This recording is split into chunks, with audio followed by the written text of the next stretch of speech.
Hi friends, ಎಲ್ಲರಿಗೂ ನಮಸ್ಕಾರ. ಇವತ್ತಿನ ರೆಸಿಪಿ ಗರಿ ಗರಿಯಾಗಿರೋಂತಹ ಕರ್ಜಿಕಾಯಿ. ತುಂಬಾ ಸುಲಭ ವಿಧಾನದಲ್ಲಿ ಮಾಡ್ಬೋದು. ಈ ರೀತಿ ಒಂದು ಸಲ ನೀವು ಟ್ರೈ ಮಾಡಿ, ನಿಮಗೆ ಗೊತ್ತಾಗುತ್ತೆ ಎಷ್ಟು ಸುಲಭವಾಗಿರುತ್ತೆ ಅಂತ. ಹಾಗಾದರೆ ರೆಸಿಪಿ ನೋಡೋಣ ಬನ್ನಿ. ಈ ರೆಸಿಪಿ ಇಷ್ಟ ಆದರೆ ಲೈಕ್ ಮಾಡ್ಕೊಳ್ಳೋದಂತೂ ಮರಿಲೇಬೇಡಿ.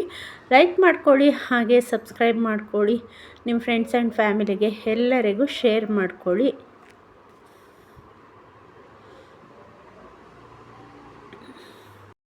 ಮೊದಲಿಗೆ ಕರ್ಜಿಕಾಯಿ ಮಾಡಬೇಕಾದ್ರೆ ಕಣಕವನ್ನು ನೆನೆಸಿಟ್ಕೊಂಬಿಡೋಣ. ಈಗ ನಾನು ಮೈದಾ ಹಿಟ್ಟನ್ನು ತೊಗೊತಾ ಇದ್ದೀನಿ. 2 ಕಪ್ ಮೈದಾ ಹಿಟ್ಟನ್ನು ತೊಗೊತಾ ಇದ್ದೀನಿ. ಚೆನ್ನಾಗಿ ನೆಂದಿರುತ್ತೆ. ನಾವು ಹೂರಣ ಎಲ್ಲ ರೆಡಿ ಮಾಡೋ ಅಷ್ಟರಲ್ಲಿ ಒಂದು 2 ಟೀ ಸ್ಪೂನ್ ಆಗೋಷ್ಟು ಸಕ್ಕರೆ ಪುಡಿಯನ್ನು ಹಾಕ್ಕೊಳ್ಳೋಣ. ಸಕ್ಕರೆ ಪುಡಿ ಹಾಕೋದ್ರಿಂದ ಕರ್ಜಿಕಾಯಿ ಮೇಲೆಲ್ಲ ಒಂಥರ ಗೋಲ್ಡನ್ ಕಲರ್ ಬರುತ್ತೆ. ಒಂದು ಚಿಟಿಕೆ ಉಪ್ಪು, ಯಾವುದೇ ರೀತಿ ಸ್ವೀಟ್ಗಳನ್ನು ಮಾಡಬೇಕಾದ್ರೆ ಒಂದು ಚಿಟಿಕೆ ಉಪ್ಪನ್ನು ಹಾಕ್ಕೊಳ್ಬೇಕಾಗುತ್ತೆ. ಈಗ ಎಲ್ಲನೂ ಮಿಕ್ಸ್ ಮಾಡಿಬಿಟ್ಟು ನೀರನ್ನು ಹಾಕ್ಕೊಂಡು ಹಿಟ್ಟನ್ನು ಚೆನ್ನಾಗಿ ಕಲಿಸ್ಕೊಳ್ಳೋಣ. ಸ್ವಲ್ಪ ಸ್ವಲ್ಪನೇ ನೀರನ್ನು ಹಾಕಿ ಹದ ನೋಡಿಕೊಂಡು ಕಲಿಸ್ಕೊಳ್ಳಿ. ಒಂದೇ ಸಾರಿ ನೀರು ಹಾಕ್ಕೊಳ್ಳೋದು ಬೇಡ.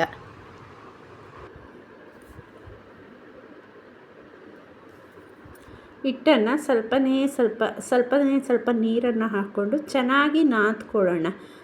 ನಾವು ಈ ಚಪಾತಿ ಹಿಟ್ಟಿಗೆ ಕಲಿಸ್ಕೊಳ್ತೀವಲ್ಲ, ಚಪಾತಿ ಪೂರಿಗೆ ಆ ಎದದಲ್ಲಿ ನೋಡಿ ಈ ರೀತಿ ಹಿಟ್ಟನ್ನು ಕಲಿಸ್ಕೊಂಡು ಸ್ವಲ್ಪ ಗಾಳಿ ಹೋಗದೆ ಇರೋ ರೀತಿ ಒಂದು ಬಾಕ್ಸಲ್ಲಾದರೂ ಮುಚ್ಚಿಡ್ರಿ. ಇಲ್ಲಾಂದರೆ ಈ ರೀತಿ ಎಣ್ಣೆ ಕವರ್ ಇದ್ದರೆ ಅದರಲ್ಲಿ ಹಾಕ್ಬಿಟ್ಟು ಮುಚ್ಚಿಟ್ಬಿಟ್ರೆ ಚೆನ್ನಾಗಿ ಸಾಫ್ಟಾಗಿ ನೆನ್ಕೊಳ್ಳುತ್ತೆ. ನಾವು ಬೇರೆ ಪ್ರೋಸೆಸ್ ಎಲ್ಲ ಮುಗಿಯೋ ಅಷ್ಟೊತ್ತಿಗೆ ಹಿಟ್ಟು ಚೆನ್ನಾಗಿ ನೆಂದರೆ ಕರ್ಜಿಕಾಯಿ ಚೆನ್ನಾಗಿ ಬರುತ್ತೆ. ಸೊ ಅದರಿಂದ ಫಸ್ಟ್ ಈ ಕೆಲಸವನ್ನು ಮಾಡಿ ಮುಚ್ಚಿ ಸೈಡಾಗಿ ಎತ್ತಿಟ್ಬಿಡೋಣ. ಈಗ ಕರ್ಜಿಕಾಯಿಗೆ ಬೇಕಾಗಿರೋಷ್ಟು ಒಣ ಕೊಬ್ಬರಿಯನ್ನು ಹಾಕ್ಕೊಳ್ತೀನಿ. ನಾನು ಒಂದು ಅರ್ಧ ಕೆಜಿ ಕಡಲೆಪಪ್ಪು ಅದರಲ್ಲಿ ಮಾಡ್ತೀನಿ. ಸೊ ಅದರಿಂದ ಒಣ ಕೊಬ್ಬರಿ ನೀವೆಷ್ಟು ಬೇಕಾದರೂ ಹಾಕ್ಕೊಳ್ಬೋದು, ಇಷ್ಟೇ ಅನ್ನೋದೇನಿಲ್ಲ. ನಾನು ಒಂದು ಚಿಪ್ಪಾಗಷ್ಟು ನೋಡಿರಿ ಈ ರೀತಿ ಸ್ಲೈಸ್ ಮಾಡಿಕೊಂಡು ಮಿಕ್ಸಿಗೆ ಹಾಕ್ಕೊಂಡು ನುಣ್ಣಗೆ ಪುಡಿ ಮಾಡ್ಕೊಳ್ಳೋಣ. ನೀರನ್ನು ಹಾಕೋದು ಬೇಡ. ಹಾಗೆ ಡ್ರೈ ಪುಡಿಯನ್ನು ಮಾಡ್ಕೊಳ್ಳೋಣ.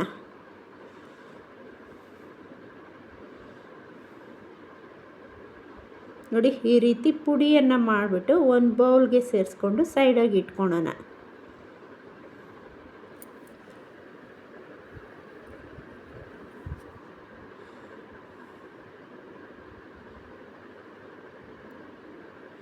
ಇದಾದ ನಂತರ ಒಂದು ಬಾಣಲಿ ಇಟ್ಕೊಂಡು ಬಾಣಲಿಗೆ ಒಂದು ಅರ್ಧ ಕೆಜಿ ಕಡಲೆಪಪ್ಪನ್ನು ಹಾಕ್ಕೊಳ್ತಾ ಇದ್ದೀನಿ. ಕಡಲೆಪಪ್ಪು ಸ್ಟವನ್ನು ಹೈ ಫ್ಲೇಮಲ್ಲಿ ಇಟ್ಕೊಂಡು ಚೆನ್ನಾಗಿ ಹುರ್ಕೊಳ್ಳೋಣ. ಕಡಲೆಪಪ್ಪು ಸೀಸ್ಬಾರ್ದು, ಚೆನ್ನಾಗಿ ಹುರಿದ್ಕೊಳ್ಬೇಕಾಗುತ್ತೆ. ನೋಡಿ ಹಿಡಿ ಮುಟ್ಟರೆ ಈ ರೀತಿ ಬಿಸಿ ಆಗಬೇಕು. ಅಷ್ಟು ಬಿಸಿ ಆಗೋ ತನಕ ಚೆನ್ನಾಗಿ ಹುರಿದ್ಬಿಟ್ಟು ಆಮೇಲೆ ಬಿಸಿ ಕಮ್ಮಿ ಆದಮೇಲೆ ಮಿಕ್ಸಿ ಜಾರ್ಗೆ ಹಾಕ್ಕೊಂಡು ಅದನ್ನು ಸಹ ನುಣ್ಣಗೆ ಪುಡಿ ಮಾಡ್ಕೊಳ್ಳೋಣ.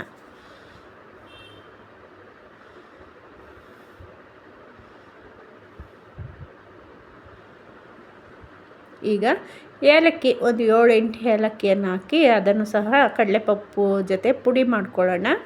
ಈಗ ನುಣ್ಣಗಾಗಿರೋಂತಹ ಪುಡಿಯನ್ನು ಒಂದು ಬೌಲಿಗೆ ಸೇರಿಸ್ಕೊಳ್ಳೋಣ. ಸ್ವಲ್ಪ ಏನಾನ ತರಿ ಇದ್ದರೆ ನೀವು ಜರಡಿ ಮಾಡಿಕೊಂಡು ಮತ್ತೆ ಪುಡಿ ಮಾಡ್ಕೊಬೋದು. ಸೊ ಇಲ್ಲಿ ನಾನು ಮಾಡಿರೋ ಪುಡಿ ತುಂಬಾ ನುಣ್ಣಗಿದೆ. ಸೊ ಅದರಿಂದ ನಾನೇನು ಜರಡಿ ಮಾಡ್ಕೊಳ್ತಾ ಇಲ್ಲ. ಎಲ್ಲ ಕಡಲೆಪಪ್ಪು ಪುಡಿಯನ್ನು ಇಲ್ಲಿ ಸೇರಿಸ್ಕೊತಾ ಇದ್ದೀನಿ.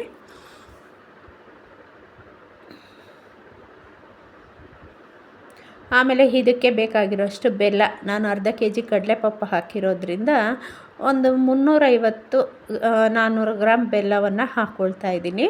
ಕೆಲವರು ಸರಿ ಪ್ರಮಾಣದಲ್ಲಿ ಹಾಕ್ಕೊಳ್ತಾರೆ. ಸ್ವೀಟ್ ತಿನ್ನೋರು ನೋಡಿ ಹಾಕ್ಕೊಳ್ಳಿ. ನಮಗೆ ಸ್ವೀಟ್ ಜಾಸ್ತಿ ಬೇಕಾಗಿದೆ ಅನ್ನೋರು 400 ಗ್ರಾಮ್ ಕಡಲೆಪಪ್ಪಿಗೆ 400 ಗ್ರಾಮು ಇದನ್ನು ಸೇರಿಸ್ಕೋಬೋದು, ನೀವು ತೊಂದರೆ ಇಲ್ಲ. ನಾನೊಂದು 350-300 ಗ್ರಾಮ್ ಆಗೋಷ್ಟು ಹಾಕ್ಕೊಳ್ತಾ ಇದ್ದೀನಿ. ಈ ರೀತಿ ಬೆಲ್ಲವನ್ನು ಚೆನ್ನಾಗಿ ಪುಡಿ ಮಾಡಿ ಕಡಲೆಪಪ್ಪಿನ ಮಿಶ್ರಣದೊಂದಿಗೆ ಚೆನ್ನಾಗಿ ಕಲಿಸ್ಕೊಳ್ಳೋಣ. ಆ ಬೆಲ್ಲ ಮಧ್ಯೆ ಏನಾನ ಉಂಟೆ ಇದ್ದರೆ ಕೈಯಿಂದ ಇಸ್ಕಿ ಚೆನ್ನಾಗಿ ಪುಡಿ ಮಾಡಿಕೊಳ್ರಿ.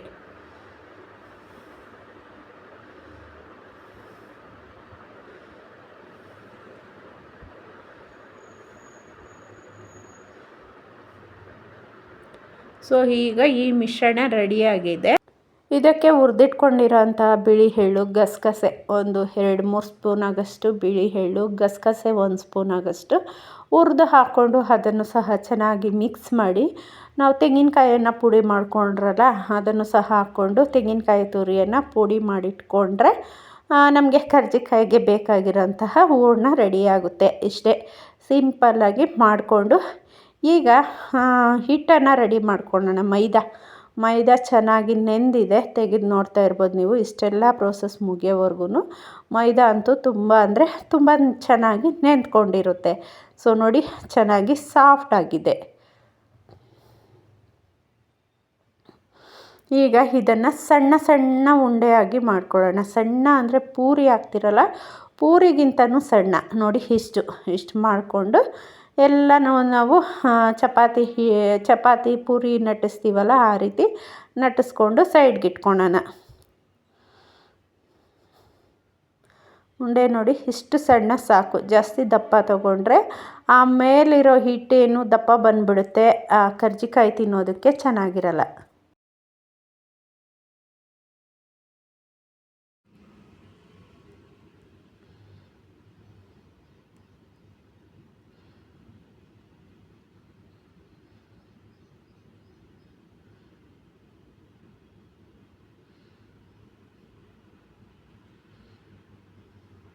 ಎಲ್ಲನೂ ಈ ರೀತಿ ರೆಡಿ ಮಾಡಿಕೊಂಡು ಸೈಡ್ಗೆ ಇಟ್ಕೊಳ್ಳೋಣ ಫಸ್ಟು. ಈಗ ಒಂದೊಂದೇ ನಾವು ಕಣಕವನ್ನು ತುಂಬಿಸಿ ಇದು ಏನಿದೆ ಕರ್ಜಿಕಾಯಿ ಮೋಲ್ಡರಲ್ಲಿ ಇಟ್ಬಿಟ್ಟು ಪ್ರೆಸ್ ಮಾಡಿಕೊಂಡ್ರೆ ಕರ್ಜಿಕಾಯಿ ಎಣ್ಣೆಗೆ ಹಾಕೋದಕ್ಕೆ ರೆಡಿಯಾಗುತ್ತೆ.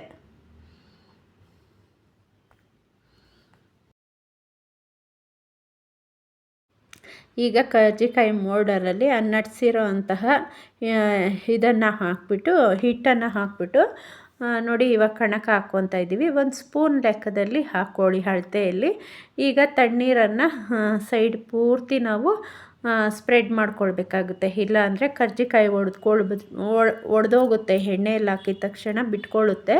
ಸೊ ಅದರಿಂದ ಈ ರೀತಿ ನೀರು ಹಾಕಿ ಇದು ಮಾಡ್ಕೋಬೇಕಾಗುತ್ತೆ. ನೋಡಿ, ಈ ರೀತಿ ಎಲ್ಲ ಕರ್ಜಿಕಾಯನ್ನು ರೆಡಿ ಮಾಡಿಕೊಂಡು ಒಂದು ಪ್ಲೇಟಲ್ಲಿ ಇಟ್ಕೊಳ್ಳೋಣ.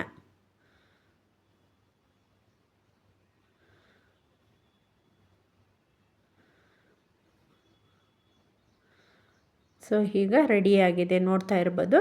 ಎಣ್ಣೆಯನ್ನು ಚೆನ್ನಾಗಿ ಕಾಯಿಸ್ಕೊಳ್ಳೋಣ. ಫಸ್ಟ್ ಲೋ ಫ್ಲೇಮಲ್ಲಿ ಇಟ್ಕೊಂಡು ಎಣ್ಣೆಯನ್ನು ಕಾಯಿಸ್ಕೊಂಡು ನಾವು ರೆಡಿ ಮಾಡ್ಕೊಂಡಿರೋ ಅಂತಹ ಕರ್ಜಿಕಾಯನ್ನೆಲ್ಲ ನಿಧಾನಕ್ಕೆ ಎಣ್ಣೆಯಲ್ಲೇ ಬಿಟ್ಕೊಳ್ಳೋಣ. ಸೊ ನಾವು ಈ ತಣ್ಣೀರು ಹಾಕಿ ಚೆನ್ನಾಗಿ ಆ ಮೋಲ್ಡರಲ್ಲಿ ಪ್ರೆಸ್ ಮಾಡಿರೋದ್ರಿಂದ ಯಾವುದೇ ರೀತಿ ಕರ್ಜಿಕಾಯಿ ಎಣ್ಣೆಯಲ್ಲಿ ಬಿಟ್ಕೊಳ್ಳೋದಿಲ್ಲ. ಸೊ ಇಲ್ಲ ಅಂದರೆ ಎಲ್ಲ ಎಣ್ಣೆಯಲ್ಲೇ ಬಿಟ್ಕೊಂಡು ಎಣ್ಣೆ ಎಲ್ಲ ವೇಸ್ಟ್ ಆಗುತ್ತೆ. ಆ ಕಣಕ ಏನಿದೆ ಎಣ್ಣೆಯಲ್ಲೇ ಬಿಟ್ಕೊಂಡ್ಬಿಡುತ್ತೆ. ಸೊ ಅದರಿಂದ ನೀರಲ್ಲಿ ಚೆನ್ನಾಗಿ ಸ್ಪ್ರೆಡ್ ಮಾಡಿ ಆ ಮೋಲ್ಡಲ್ಲಿ ಟೈಟಾಗಿ ಪ್ರೆಸ್ ಮಾಡಿಕೊಂಡ್ರೆ ಸಾಕಾಗುತ್ತೆ. ನಾವು ಕರ್ಜಿಕಾಯನ್ನು ಎರಡೂ ಕಡೆ ಬೇಯಿಸ್ಬೇಕಾದ್ರೆ ಸ್ವಲ್ಪ ಕೇರ್ಫುಲ್ಲಾಗಿ ತಿರುವಾಗಿ ಕೊಡಬೇಕಾಗುತ್ತೆ. ಇದೇನಿದು ಜಾಲ್ರ ಇರುತ್ತಲ್ಲ, ಜಾಲ್ರದಲ್ಲಿ ನೋಡಿ ಈ ರೀತಿ ನಿಧಾನಕ್ಕೆ ಎರಡೂ ಸೈಡು ಬೇಯೋ ಥರ ಸ್ವಲ್ಪ ಬೆಂದಿದ್ದಾದಮೇಲೆ ಒಂದೊಂದೇ ನಾವು ಈ ರೀತಿ ಮತ್ತೊಂದು ಕಡೆ ತಿರುಗಿಸ್ಕೊಳ್ಬೇಕಾಗುತ್ತೆ. ಸ್ಟವನ್ನು ಮಧ್ಯ ಉರಿಯಲ್ಲಿಟ್ಕೊಂಡು ಬೇಯಿಸ್ಕೊಳ್ಬೇಕಾಗುತ್ತೆ.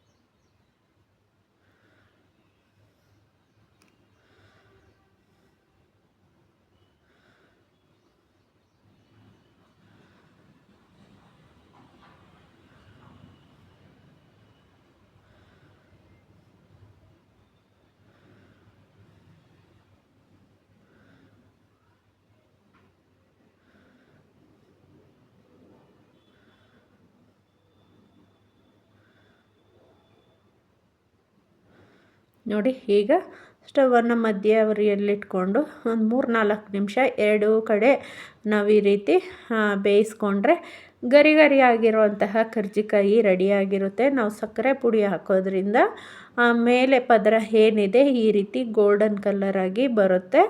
ಆಮೇಲೆ ನಾವು ಪೂರಿಗಿಂತ ಸ್ವಲ್ಪ ಸಣ್ಣದಾಗಿ ಉಂಡೆಯನ್ನು ತೆಗೆದು ತೆಳ್ಳಗೆ ನಾವು ನಟ್ಟಿಸಿ ಹಾಕೋದ್ರಿಂದ ತುಂಬಾ ಚೆನ್ನಾಗಿ ಕರ್ಜಿಕಾಯಿ ಬರುತ್ತೆ, ಗರಿ ಗರಿಯಾಗಿರುತ್ತೆ. ಈ ರೀತಿ ಒಂದ್ಸಲ ಟ್ರೈ ಮಾಡಿ. ಸೊ ಓಕೆ ಫ್ರೆಂಡ್ಸ್, ಈ ರೀತಿ ಈಸಿ ರೆಸಿಪಿಗಳಿಗಾಗಿ ನನ್ನ ಚಾನಲ್ನ ಡೈಲಿ ವಾಚ್ ಮಾಡ್ತಾಯಿರಿ.